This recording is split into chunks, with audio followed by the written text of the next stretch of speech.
আজও বিধ্বস্ত সংসদ ভবন দেখতে ভিড় করেছে উৎসুক জনতা, সাথে রয়েছে পরিবার পরিজন। লুটকৃত 40টি অস্ত্র উদ্ধারের পর ফিরিয়েছে ছাত্ররা। 24 ঘন্টার মধ্যে সংসদ ভেঙে দিয়ে অন্তর্বর্তীকালীন সরকার গঠনের দাবি বিএনপির। শিক্ষার্থীদের উপর ভরসা আছে জানালেন মির্জা ফখরুল। প্রধান হিসেবে ডক্টর মোহাম্মদ ইউনূসের নাম প্রস্তাব করবে শিক্ষার্থীরা। সহিংসতা বন্ধে সব পক্ষকে শান্ত থাকার আহ্বান জাতিসংঘের।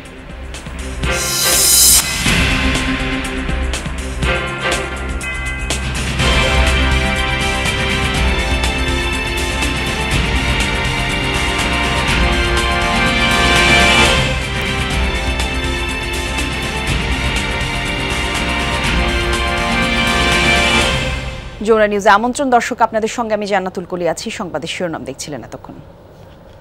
সরকার পতনের পর মঙ্গলবার ভোর থেকে আবারও সংসদ ভবনে উৎসুক জনতার ভিড়। তবে তাদের গুরুত্বপূর্ণ জায়গাগুলো থেকে সরিয়ে দিচ্ছে সেনাবাহিনীর সদস্যরা। সোমবার দুপুরে শেখ হাসিনার পদত্যাগের খবরে সংসদ ভবনে ঢুকে পড়েন হাজারো মানুষ। সেই সময় থেকেই নিরাপত্তাহীন সংসদ ভবন। এই সুযোগে উৎসুক জনতা রাষ্ট্রের সবচেয়ে গুরুত্বপূর্ণ ভবনের বিভিন্ন স্থানে ঢুকে পড়ে। ছবি তোলার হিড়িক পড়ে, ভাঙচুরের পাশাপাশি চলে লুটপাট। গতকাল দুর্বৃত্তরা সংসদ ভবনের ভিতরে ঢুকে সব তছনছ করে, নষ্ট করে গুরুত্বপূর্ণ নথি এবং আসবাবপত্র। অধিবেশন কক্ষে ঢুকে চালায় তাণ্ডব। পাশাপাশি উৎসাহী জনতাও ঢুকে পড়ে সংসদ ভবনের বিভিন্ন স্থানে। ছাত্র জনতার কারণে আমরা এইভাবে সংসদ ভবনে এখানে এসে দেখতে পাচ্ছি এবং কথা বলার সুযোগ পাচ্ছি। যা ক্ষয়ক্ষতি হয়েছে প্রায় 100 কোটি টাকার উপরে লাগবে এই ক্ষয়ক্ষতি পূরণ করতে। এটা তো জনগণের টাকা দিয়েই হবে। কিছু আছে যে তৃতীয় শ্রেণীর লোকরা এই জিনিসটা করতেছে, কিন্তু এটা কিন্তু আমরা পক্ষপাতী না। জাতীয় সংসদ ভবনের নিরাপত্তা কর্মীদের কাছ থেকে লুট হওয়া 40টি অস্ত্র ফিরিয়ে দিয়েছে ছাত্ররা। জাতীয় সংসদের sergeant and arms wing commander Tanvir Hasan এই তথ্য নিশ্চিত করেছেন। বলেন, সোমবার জনসাধারণ সংসদীয় নিরাপত্তা রক্ষীদের 40টি অস্ত্র দখল করেছিল। পরে ছাত্ররা সেগুলো জমা দিয়েছে। অস্ত্রগুলো সেই ইউনিটের কাছে হস্তান্তর করা হবে বলেও জানান তিনি। অস্ত্র ফেরত দেওয়া ছাত্রদের দায়িত্বশীলতার পরিচয় বহন করে বলে জানান sergeant and arms wing commander Tanvir Hasan. আমি মেইনলি বলেছিলাম যে ছাত্রদের এই বিষয়টা যেন ফোকাস করা হয়। ছাত্রদের লিস্ট আমার কাছে আছে। এটা খুবই আনএক্সপেক্টেড যে তারা খুবই রেসপন্সিবল ভাবে কিন্তু তারা হ্যান্ড ওভার করে যাচ্ছে। ওই অবস্থায় অ্যাকচুয়ালি আমি শুধু ইউনিফর্মে ছিলাম, এয়ারফোর্স ইউনিফর্মে আমি ছিলাম। এই কারণে তারা হয়তো আমাকেই অ্যাপ্রোপ্রিয়েট পারসন ভেবে আমার কাছে হ্যান্ড ওভার করেছে আর কি। ম্যাক্সিমাম আমি হচ্ছে এই গণভবনের আর্মস আর কি, গণভবন থেকে ওই যে পুলিশ সদস্যদের আর্মস। প্রধানমন্ত্রীর সরকারি বাসভবন গণভবনে অগ্নিকাণ্ডের ঘটনা ঘটেছে। মধ্যরাতে হয় এই অগ্নিকাণ্ড। তবে ঠিক কিভাবে এই আগুনের ঘটনা ঘটেছে তা জানা যায়নি। ভবনের বাইরেও দেখা যায় দাউ দাউ করে জ্বলছে আগুন। আগুন নেভাতে সাধারণ বা ফায়ার সার্ভিসকেও এগিয়ে যেতে দেখা যায়নি। তবে মধ্যরাতেও গণভবনে লুট করা মালামাল নিয়ে যাওয়ার দৃশ্য চোখে পড়েছে।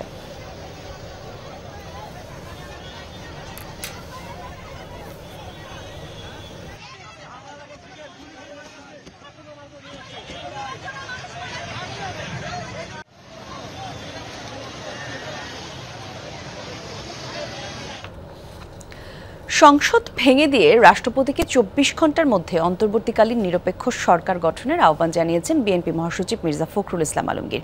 সকালে গুলশানে চেয়ারপারসনের রাজনৈতিক কার্যালয়ে এক জরুরি সভা শেষে এ কথা জানান তিনি। বলেন, 3 মাসের মধ্যে নতুন নির্বাচন দিতে হবে, অন্যথায় দেশে নতুন রাজনৈতিক সংকট দেখা দিতে পারে। বলেন, যারা হামলা করছে তারা আন্দোলনকারী নয়, আন্দোলনের বিরোধিতাকারীরাই এখন দেশে ভাঙচুর করছে।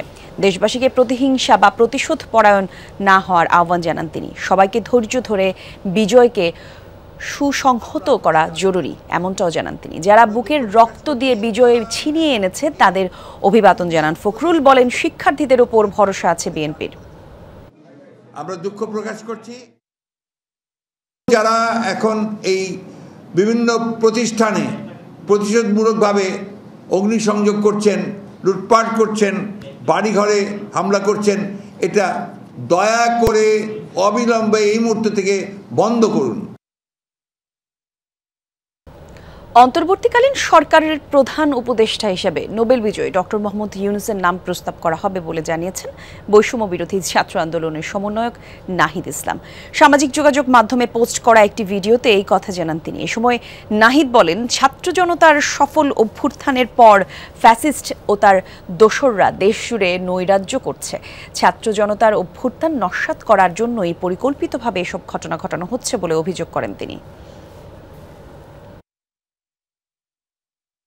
আমরা সিদ্ধান্ত নিয়েছি যে সর্বজন গ্রহণযোগ্য আন্তর্জাতিক খ্যাতিসম্পন্ন নোবেল পুরস্কার বিজয়ী ডক্টর মোহাম্মদ ইউনূসকে প্রধান উপদেষ্টা করে অন্তর্বর্তীকালীন সরকার গঠন করা হবে এবং ডক্টর মোহাম্মদ ইউনূসের সাথেও আমাদের কথা হয়েছে।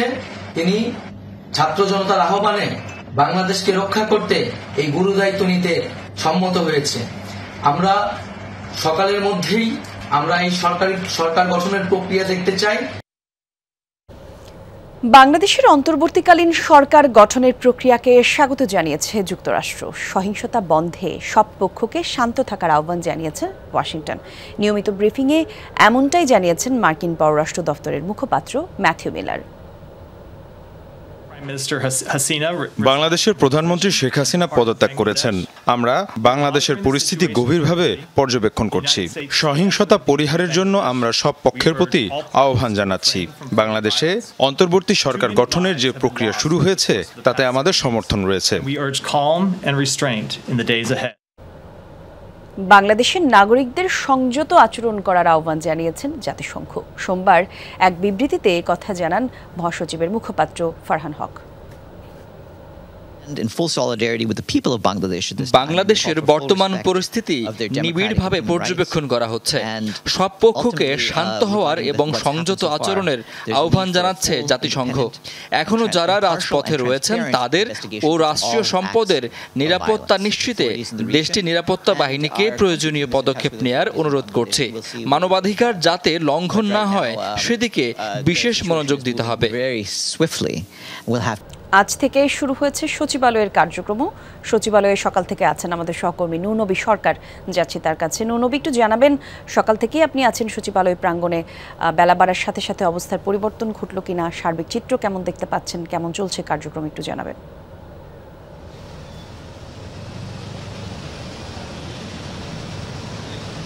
সচিবালয়ে এসেছিলেন অনেক কর্মকর্তা কর্মচারী, এখন সবাই হুড়মুড় করে বেরিয়ে যাচ্ছেন, কারণ সচিবালয়ে একটা গুজব ছড়িয়ে গেছে যে কিছুক্ষণের মধ্যে আগুন দেওয়া হবে।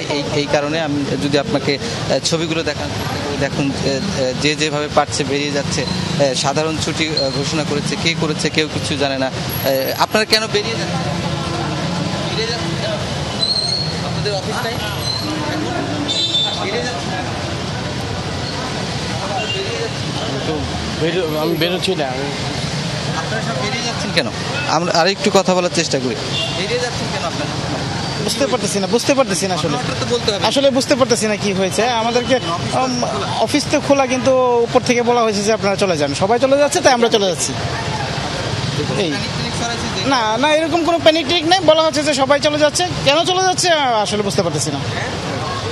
এরকম একজন যেরকম বলছিলেন যে সবাই চলে যাচ্ছে, যেমন সচিবালয় থেকে গাড়িগুলো যাচ্ছে, যে পায়ে হেঁটে পারেন সে যাচ্ছে, যে যেভাবে পারেন চলে যাচ্ছে, কিন্তু কেন চলে যাচ্ছে কেউ কিছু জানে না।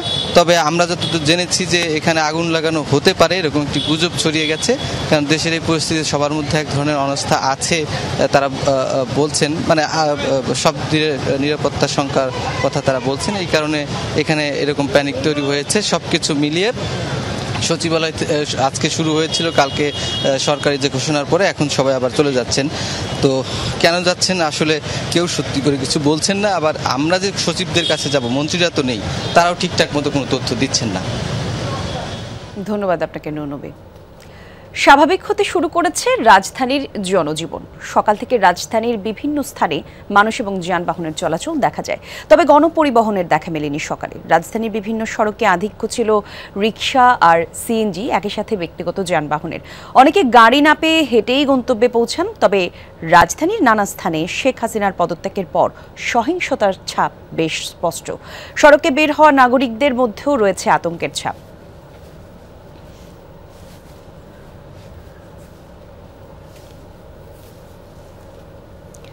এদিকে আজ থেকে সকল শিক্ষা প্রতিষ্ঠানগুলো খুলে দেওয়ার কথা থাকলেও পাঠদান সেভাবে শুরু হয়নি কোথাও।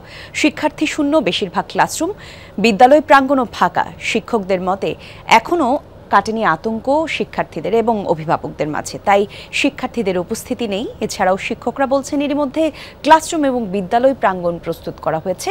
শিক্ষা কার্যক্রম শুরু করতে প্রস্তুত স্কুল কর্তৃপক্ষ। শিক্ষার্থী উপস্থিত হলেই ক্লাস শুরু হবে বলেও জানান তারা। সোমবার বিকেলে ভারতের গাজিয়াবাদের হিন্দন বিমান ঘাঁটিতে পৌঁছেন ক্ষমতাচ্যুত শেখ হাসিনা। সেখান থেকে লন্ডনের উদ্দেশ্যে যাওয়ার কথা ছিল তার। এ বিষয়ে আরও জানাতে আমাদের সাথে যুক্ত হচ্ছেন কলকাতার প্রতিনিধি সুকান্ত চট্টোপাধ্যায়। সুকান্ত, একটু জানাবেন শেখ হাসিনার অবস্থান নিয়ে নিশ্চিত কিছু তথ্য জানা গেছে কিনা? তিনি লন্ডনের উদ্দেশ্যে যাত্রা করেছেন কিনা? এ বিষয়ে কি কি তথ্য আপনার কাছে আছে যদি একটু জানাতেন। দেখুন, রাতভর কিন্তু ভারতের কেন্দ্রীয় সরকার অর্থাৎ মোদী সরকার কিন্তু বাংলাদেশের উদ্ভূত পরিস্থিতি এবং শেখ হাসিনার যে নিরাপত্তা এবং তারকে লন্ডন পৌঁছে দেওয়ার এইসব বিষয় নিয়ে কিন্তু দফায় দফায় কেন্দ্রীয় মন্ত্রিসভার বৈঠক হয়। গতকাল গভীর রাতে প্রধানমন্ত্রী নরেন্দ্র মোদীর নেতৃত্বে কেন্দ্রীয় স্বরাষ্ট্রমন্ত্রী অমিত শাহ, বিদেশমন্ত্রী জয়শঙ্কর এবং প্রতিরক্ষা মন্ত্রী রাজনাথ সিং এর তত্ত্বাবধানে কিন্তু একটি জরুরি বৈঠক হয় এবং সেখানে উপস্থিত ছিলেন জাতীয় নিরাপত্তা পরিষদের উপদেষ্টা অজিত ডোভাল। এবং তার সঙ্গে যখন শেখ হাসিনা প্রথম গাজিয়াবাদের যে বিমানবন্দরে অবতরণ করেন তখন তার সঙ্গে কথা হয় এবং গোটা বিষয়ে শেখ হাসিনা নিরাপত্তার দায়িত্ব কেন্দ্রীয় প্রধানমন্ত্রীকে নরেন্দ্র মোদী তিনি কিন্তু অজিত ডোভালের উপরে দিয়েছেন।